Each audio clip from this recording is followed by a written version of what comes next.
Magandang araw po muli mga kamista, at welcome back sa ating channel. At meron po tayong latest na update dito po sa nangyaring kaganapan po sa araw po ng Biyernes. Ito po yung tungkol sa pagpapile na ng kaso ni Dondon Patidongan o alias Totoy sa Department of Justice. Nag-file na po sila ng case at gayon din po kasama po sa mga nag-file ng case laban kay Atong Ang ay itong 34 na families ng mga nawawalang sabongero. So, kagaya nga po na sinasabi ko noong nakaraang vlog natin, before this vlog, pinakilala ko sa inyo yung magkapatid na kapatid ni alias Totoy, si Elakim Patidongan at saka si Jose Patidongan, dahil ito raw po talaga yung missing link para maituloy na at maisampa yung kaso. Kasi ayon nga po kay alias Totoy, just to give you a little bit of background information, hindi po kasi ma-file ni alias Totoy yung mga kaso dahil may kulang pa daw po. At sa tuwing siya nga po ay i-interviewin for the past 1 month, kung kailan isasubmit at kung kailan matatapos yung kanyang affidavit, kung kailan mapa-finalize, ay lagi po niyang sinasabi na malapit na raw po kasi may kulang pa kaya hindi niya ma-file. So, ito po pala yung sinasabi ni Don. Recently lang niya sinabi, yesterday actually, nung lumabas na yung balita na nakabalik na yung mga kapatid niya. Kasi ito pong dalawang kapatid ni alias Totoy ay nasa Cambodia. According to him, according kay alias Totoy, ito daw pong dalawa niyang kapatid ay ipinadala ni Atong Ang sa Cambodia through his partner na isang Taiwanese. Doon daw po dinala itong kanyang mga kapatid at ang plano nga raw po ay parang according to alias Totoy ay papatayin din. Kaya daw po pinatakas din ni alias Totoy ito doon sa kanilang hideout doon sa Cambodia at pinapunta sa ibang lugar. At doon na nga po, to make the story short for that situation, sila po ay nakuha nung CIDG. Walang iba kundi si Police Brigadier General Romeo Macapas. Siya po ang sumundo dito. At dinala na nga po niya ito sa Pilipinas noong pang actually July 19. So ngayon po, nag-submit na po talaga ng kaso at pumunta na po sa Department of Justice itong si Totoy, si alias Totoy o si Dondon Patidongan, kasama po yung kanyang kapatid na si Elakim Patidongan. So sila pong dalawa yung nagtungo doon sa Department of Justice. Kasama po, pumunta rin doon yung mga pamilya ng 34 na sabongero na namatay o nawala. So ngayon po, tama po yung ating naging diskusyon noong nakaraang vlog. Tinutuo po ni alias Totoy na Friday ay siya ay ipafinalize na ang kanilang pagsasampa ng kaso laban kay Atong Ang. At ito nga po ang nilalaman nito. Medyo maiksi lamang ito. Medyo mabilis lang itong gagawin nating pag-update. At sasabihin ko sa inyo yung mga nangyari ngayong araw na ito. Pero bago po yan, doon sa mga hindi pa po subscriber ni Mista, please subscribe, like, and share na rin po mga kamista doon sa mga kaibigan natin para maintindihan po nila lalo yung nangyayari dito. We are trying to inform everyone as much as possible, yung hindi magulo, yung mas maiintindihan ng mas marami. So, diretso na po tayo mga kamista. At eto na nga po, ang mga babanggitin ko po sa inyo kung ilan yung kaso na isinampa nila Dondon Patidongan at nitong kasama po yung pamilya. So, bali ito po yung kaso. 1, 2, 3, 4, 5, 6, 7. 7 kaso po yung nabanggit nila na isinampa nilang kaso. At ito nga po ay sumusunod. Number 1, multiple, pasensya na, nabulol. Multiple murder, serious illegal detention, forced disappearance, Corrupt Practices Act, direct bribery, corruption of public officials, at paglabag sa international humanitarian law. So yan po yung mga kaso na isinampa nila laban sa grupo ni Atong Ang. At ilan po ba ang sinampahan? Ang sinampahan po nila ng kaso ay 61. 61 po ang total na sinampahan ng kaso. At kino-confirm din po dito na kasama po sa sinampahan ng kaso si Gretchen Barreto. Kasama po siya sa isinama sa kaso ni Dondon Patidongan. Kasama rin po siyempre itong si retired Police Brigadier General, si General Estomo. At meron po tayong video tungkol dyan. Kung gusto nyo po, kung mapanood, pakicheck na lamang po yung previous video ko, makikita nyo po dyan. Gayon din po siyempre, dahil nasampahan na nga po ng kaso ang mga ito, meron pa pong binanggit sila na yung Big Five. Big Five talaga ito eh. Actually, kasama sa Big Five itong si Gretchen Barreto. Si Atong Ang, siyempre yan ang number 1. Si William Ang, yung kapatid ni Atong Ang. At may binanggit po na pangalan na Eric De La Rosa at Engineer Salazar. Sila raw po ay directly may kinalaman sa lahat ng mga nawala na mga sambungero. So, mga kamista, sino po ba yung mabigat na witness na sinasabi ni SOJ Boying Rimulya at ni Totoy Patidongan or ni alias Totoy? Ito po yung kapatid niya na si Ella Kim Patidongan. Kung inyo pong matatandaan, meron pa mga lumabas na video. I'm so sorry, medyo makati. May mga lumabas po na video na ito pong may isa pong nawawalang sabungero na ang pangalan ay Melbert John Santos. Siya po yung may-ari ng ATM na nakita sa video, nakuha na ng CCTV na may nagwi-withdraw sa kanyang ATM. At wala pong iba kundi si Ella Kim Patidongan, yung kapatid ni alias Totoy, ang nagwi-withdraw. At inamin po niya na siya nga daw po ang nasa CCTV video na nagwi-withdraw or nagche-check ng balance noong ATM. Yun daw pong ATM na yon, according kay Ella Kim Patidongan, ay iniabot daw po sa kanya ng pulis na kasama niya. Pinapacheck sa kanya yung laman noong account. Tinitignan nila kung gaano kalaki yung pera, kung magkano ang kinikita, kung malaki ba ang kinita ng mga sabungero, ng mga nagchochope. So, bakit po niya nalaman ang ATM PIN number? Siyempre, hawak ng mga, sabi nga niya, may hawak ng mga pulis yung tao. Siyempre, siguro, pinuwersa kung hindi, o sinaktan, kaya nakuha nila yung PIN number. So kaya po nabuksan nitong si Ella Kim Patidongan yung account nitong si Melbert John Santos, yung may-ari ng ATM. So, bakit po mabigat ang testimonya na ibibigay ni Ella Kim Patidongan? Ayon po, ito po ay ayon mismo sa bibig ni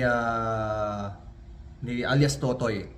Ito daw pong kapatid niya na ito, si Ella Kim Patidongan, bukod nga po sa nakita siya sa video, sa CCTV, which is a very big important evidence, nakasali siya sa mga nangyaring o sa mga kaganapan ng pagpatay at pagkawala ng mga sabungero. Number 1 po yun. Malaking ebidensya po yun na siya ay nandoon. Pangalawa, sinabi rin po ni alias Totoy, itong kapatid niya na si Ella Kim ay nakarating mismo at nakasama doon mismo sa lugar kung saan pinapatay yung mga kinuha nilang sabungero. At ayon nga po rito kay Totoy, 10 10 daw po na katao o 10 sabungero ang nakita mismo o na-witness nitong kanyang kapatid na si Ella Kim Patidongan na pinatay. At according nga po kay Totoy, dahil sa sobrang takot na rin po ng kapatid niya at dahil sa karumaldumal na paraan ng pagpatay doon sa 10, ay tumalikod na lamang daw po yung kanyang kapatid dahil sa takot daw po at siguro hindi niya kayang tignan yung nangyayari o yung ginagawa ng mga berdugo, ng mga kontraktor. Tawagin po natin silang kontraktor kasi may nagbabayad sila eh. Pag binayaran ka, kontraktor ka. Ikaw ang gagawa ng dirty job. So, yung ganun nga po mga kamista. Bukod pa po riyan, meron pa pong isang malaking pasabog din dahil siyempre may kasama pa po silang isa pang kapatid na magpapatunay at magdidiin sa mga akusasyon ni Totoy o ni alias Totoy dito laban kay Atong Ang at sa kanyang grupo. Wala pong iba kundi yung isa pa niyang kapatid na si Jose Patidongan. Si Jose Patidongan po, uulitin ko, nabanggit ko na po ito so doon sa aking nakaraang vlog. Siya po ay close-in security ni Mr. Atong Ang. So, siyempre, kung ikaw ay isang close-in security ng isang tao, you go wherever he goes, di po ba? Lagi kang kasama niyan. Minsan nga, ultimo sa pag-ihi na lang yan, babantayan mo pa yan. Siyempre, kasama siya dun. Dahil close-in security, dahil big time yung tao na kanyang binabantayan, malaking tao, mapera. Siyempre, kailangan kung close-in security ka, nakadikit ka lagi dyan. So, if there is conversation sa mga kaibigan yan o mga may iniuutos siya, may tawag sa telepono o may tinawagan sa telepono, naririnig mo yan. Nakikita mo kung sino kasama niyan, naririnig mo mga pinag-uusapan yan. Hindi ka magiging close-in security kung hindi ka trusted ng isang tao, kung hindi ka trusted ng iyong pinaglilingkuran. So, ito nga po yung mabigat na pasabog nitong nakaraang araw. Lumabas na po yung mga testigo, kaya po talagang nakumpleto na. Kumbaga, airtight na. Solid na yung evidence nila, solid na yung magiging kaso nila dito sa grupo ni Atong Ang. At tawag dito, naipile na nga po kanina yung kaso at ito po ang ating reaksyon mga kamista. Tayo po ay magmamasid. Dapat po tayo magmasid, dapat po nating subaybayan ito. At ito rin po ay tama, dapat po lamang. Dapat na makasuhan na magsampa ng kaso. Kasi ganito po ang sistema at procedure ng batas. Kailangan po, hindi po pwedeng kwentuhan lang, hindi pwedeng akusahan lang, hindi po pwedeng pukulan lamang ng mga akusasyon. Kailangan ito ay ma-finalize, maisampa sa korte, magsimula ang paglilitis para fair sa isa't isa. Bakit po? Kasi po, kinakailangan din noong mga akusado na ipagtanggol ang kanilang mga sarili. Sa ating batas at kahit saan, ang kahit sino na inaakusahan ay presumed innocent pa rin po. Sila ay inosente sa mata ng hukuman at ng hustisya hanggat hindi sila napapatunayan na nagkasala sa loob ng hukuman. Dahil dito, diyan po kasi kinakailangan ilabas ang lahat ng mga ebidensya. Ang ebidensya na nagdidiin sa mga akusado katulad nila Atong Ang at ng kanyang mga kasama. Gayun naman po, ito naman pong kampo ni Atong Ang ay maglalabas din sila ng mga ebidensya nila, mga counter po, para sirain ang prosecutor, yung mga akusasyon laban sa kanila. At yan po ay patas. Yan po ay patas. Yan po ang tamang proseso. Kinakailangan po talaga kahit alam natin o ano pa man yung ating opinion o ating reaksyon dito sa mga nangyayaring ito, still those people are innocent hanggat hindi napapatunayan sa loob ng hukuman.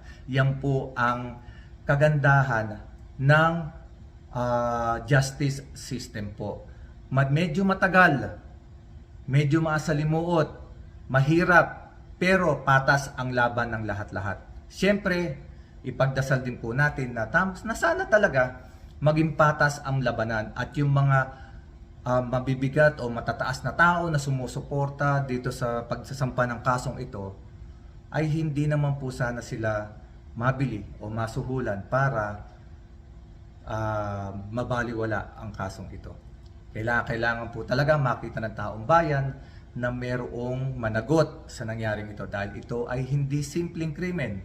Maraming tao ang namatay, maraming pamilya ang naulila at ito pong kasong ito ay kasiraan hindi lamang ng mga Pilipino kundi ng buong bansa at ng gobyerno. Kasi kung hindi po ito mabibigyan ng solusyon at hindi walang mananagot, ito ay mananatiling kasiraan sa justice system ng ating bansa. Sana nga po talaga maging maganda, maging patas at magtuloy-tuloy na itong nangyayaring ito para maipaliwanag ng isa't isa, maipakita ng isa't isa ang kanilang mga ebidensya. I know, your opinion, my opinion, isa lang inisip natin, mabigat po talaga ang kalaban dito ni Dondon Patidongan at ng mga pamilya ng mga nawalang sabungero. Bilyon po ang perang hawak nila and they can hire the best lawyer in the world.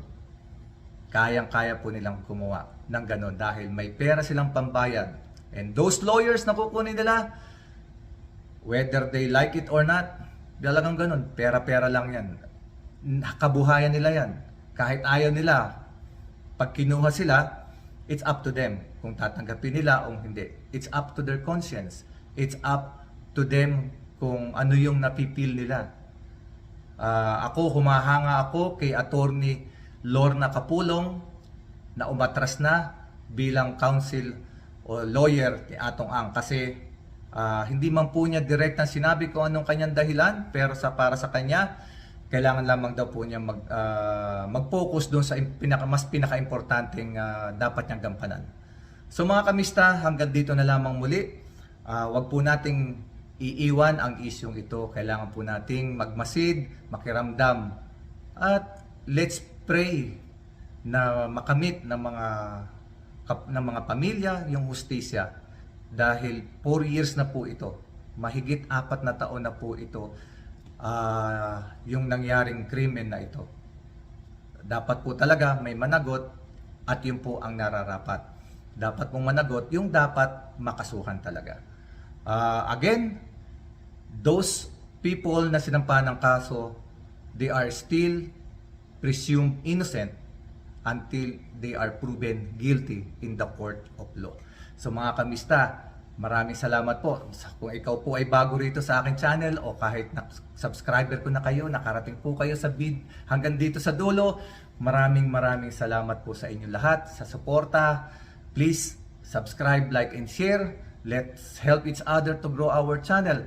Yung patas na pagbablog, hindi yung puro one-sided lang. Kinakailangan bibigyan din natin ang kabilang side ng kung ano yung nararapat para sa kanila. Sa ngayon po, hanggang dito na lamang. Subaybayan natin ang mga susunod na kaganapan. Mahaba po ang prosesong ito dahil talaga pong ito ay pukpukan ng mga magagaling na abogado at matitibay na ebidensya. Sa mga kapatid nating Muslim, Assalamualaikum. God bless us all. God bless you all. Mabuhay po kayong lahat. At kung meron po kayong comment, please paki-comment naman po at nang may nababasa tayo. Maraming salamat mga kamista. Hanggang sa muli. Magandang gabi, magandang araw, saan man po kayo naroon. Mag-iingat po tayo lagi at ingatan ang inyong kalusugan. Bye-bye po.